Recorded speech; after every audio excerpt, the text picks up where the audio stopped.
So guys आज की Friday night SmackDown जो हो रही थी डेल्टा सेंटर इन सॉल्ट लेक सिटी यूटा से वो फाइनली खत्म हो चुकी है। ये एक कंप्लीट गो होम एडिशन होने वाला था एलिमिनेशन चेंबर के लिए। तो चलिए एक बार नजर मार लेते कि आज हमें क्या कुछ देखने को मिला। एंड नाउ आप देख रहे हैं रेसल मैरिक्स एंड सब्सक्राइब करना तो बनता है। तो शो की धमाकेदार स्टार्टिंग होती है Liv Morgan versus Tiffany Stratton के बीच से और रिंग साइड पर बियंका बेलेयर भी होती है। मैच तो काफी अच्छा चल रहा होता है, दोनों के बीच की केमिस्ट्री हमें बहुत अच्छी देखने को मिलती है। लेकिन वहीं पर टिफनी स्ट्रैटन अपना दिमाग चला देती है, रिंग के बाहर जाती है और एक चांटा लगा देती है वो बियंका ब्लेयर को, और तुरंत रिंग में भागकर आ जाती हैं। बियंका ब्लेयर रिंग के अंदर भागते हुए आती है कि मैं तो अपना बदला लेकर ही रहूंगी। बस फिर क्या था, इसी हेजिटेशन का फायदा उठा के लिव मॉर्गन का सारा ध्यान बियंका की तरफ चला जाता है और एक रोल ऑन पिनफॉल की मदद से टिफनी मैच को जीत जाती है। और न बियंका को कुछ मिलता है और न लिव मॉर्गन को कुछ मिल पाया। इसके बाद कुछ बैक स्टेज मूवमेंट के बाद हमें ब्रॉन ब्रीकर का डेब्यूट देखने को मिलता है फ्राइडे नाइट स्मैकडाउन में, और वो लड़ रहे थे एक लोकल टैलेंट से जो थे डांटे चैन। अब देखो आपको अच्छे से पता है यहाँ क्या होने वाला है। देखो एक तो ब्रॉन ब्रेकर डेब्यूट कर रहे थे, ऊपर से वो तो पहले से इतने स्ट्रॉन्ग है, तो उन्हें हराएगा कौन। और वही हुआ भी, उन्होंने बड़ी कस के स्पीयर लगा दिया डांटे पर और मैच को जीत लिया और बता दिया कि वो यहाँ पर मजाक करने नहीं आए, वो यहाँ पर रहने आए हैं। इसके बाद और बहुत सारे बैक स्टेज मूवमेंट दिखाकर डब्ल्यूडब्ल्यूई हमें टैग टीम मैच की तरफ ले चलती है। Dominik Mysterio and JD McDonagh versus पीट डन एंड टायलर बेट। और यार ये मैच काफी अच्छा था। देखो एक तो फर्स्ट टाइम एवर वाली फीलिंग भी आई मुझे, और यहाँ पर जितने ही स्टार्स थे ना, वो कहीं ना कहीं एनएक्सटी में धूम मचा के रखी हुई थी। उन्होंने काफी ज्यादा इंटरटेन किया इस पूरी टैग टीम मैच ने, मुझे तो एटलीस्ट। आप लोगों को भी अच्छा ही लगा होगा। और फिर क्या था लास्ट में, क्योंकि देखो Pete Dunn and Tyler Bate Judgment Day से लड़ने वाले थे टैग टीम टाइटल्स के लिए, तो वो हार तो सकते नहीं थे, इसलिए वो ही मैच को जीत गए। लेकिन मैच के बाद डेमियन प्रिस्ट भागते हुए आ जाते हैं कि भाई मेरी टीम पर हाथ कैसे लगा दिया, मेरी टीम को हरा कैसे दिया। Damian Priest Tyler Bate and Pete Dunn पर अटैक करने लग जाते हैं, लेकिन वो वहां भी दिमाग लगा लेते हैं। मतलब टायलर बेट और पीट डन चुपके से भाग के निकल जाते हैं और रैंप पर एंड डोमिनिक मिस्टीरियो पर अटैक कर देते हैं और एक मिडिल फिंगर दिखा देते हैं जजमेंट डे को कि बेटा ना तो आप रिंग में हरा सकते हो और ना माइंड गेम में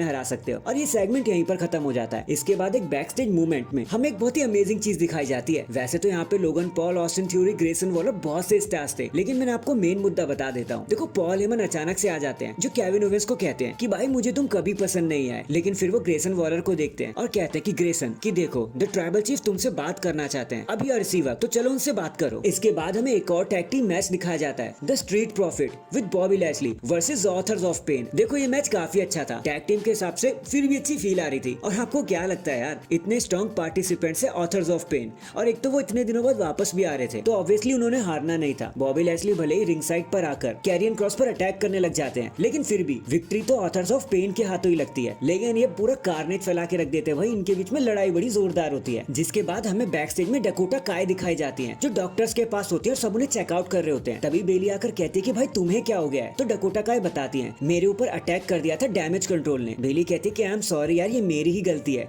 मेरे को तेरा ध्यान रखना चाहिए था। तो डकोटा काय कहती है कि कोई बात नहीं, लेकिन हम अपना बदला जरूर लेंगे डैमेज कंट्रोल से। जिसके बाद हमें द ब्लड लाइन दिखाई जाती है जहाँ पर रोमन रेंज जिमी को कहते हैं कि जरा सा हटना, तो ग्रेसन वॉलर आप आके बैठो। देखो इतना सरप्राइज होने की जरूरत नहीं है, ऐसा कुछ बड़ा भी नहीं कहने वाला हूँ मैं तुमसे, लेकिन ये कुछ ऐसे ग्रेसन जिसे तुम्हें सुनना चाहिए। और चीजें कट हो जाती है एंड फाइनली ये सारी चीजें लीड करती है हमें हमारे मेन इवेंट की तरफ, जहाँ ड्रू मैकिंटायर फाइट कर रहे थे एलए नाइट से। अब देखो यार, जब भी एलए नाइट का मैच होता है ना, मुझे चीजें बोरिंग लगने लग जाती हैं। एलए नाइट का एक तो कॉपी करने का जो स्टाइल है ना द रॉक और स्टोन कोल्ड का, वो मुझे काफी अजीब लगता है। हाँ बाकी क्या कर सकते हैं, लोगों के लिए तो वो मेगा स्टार है। बट फिर भी Logan Paul and Kevin Owens ring side पर बैठे होते कमेंट्री पर, और फिर क्या था, ड्रू मैकिंटायर एलए नाइट को पुश कर देते केविन ओवेंस के ऊपर, और तभी केविन ओवेंस को गुस्सा आ जाता है। वो भागते हुए जाते हैं, ड्रू मैकिंटायर को मारने लग जाते हैं। रेफरी ये सब चीजें देख लेते हैं और ड्रू मैकिंटायर को डिस्क्वालिफिकेशन से विनर ही बना देते हैं। और फिर उसके बाद क्या होता है, सारे के सारे एलिमिनेशन चेंबर के कंपेटिटर्स रिंग में आ जाते हैं और लड़ाई करने लगते हैं। पहले तो बॉबी लैशली तबाही मचाते हैं, फिर केविन ओवेंस तबाही मचाते हैं, फिर रेंडी ऑर्टन के आरकेओज हमें देखने को मिलते हैं, और फिर उसके बाद लास्ट में ड्रू मैकिंटायर कहीं से निकलते हुए आते हैं और दे देते हैं क्लेमोर किक एंड डैंग। इसी सेलिब्रेशन एंड कंफ्यूजन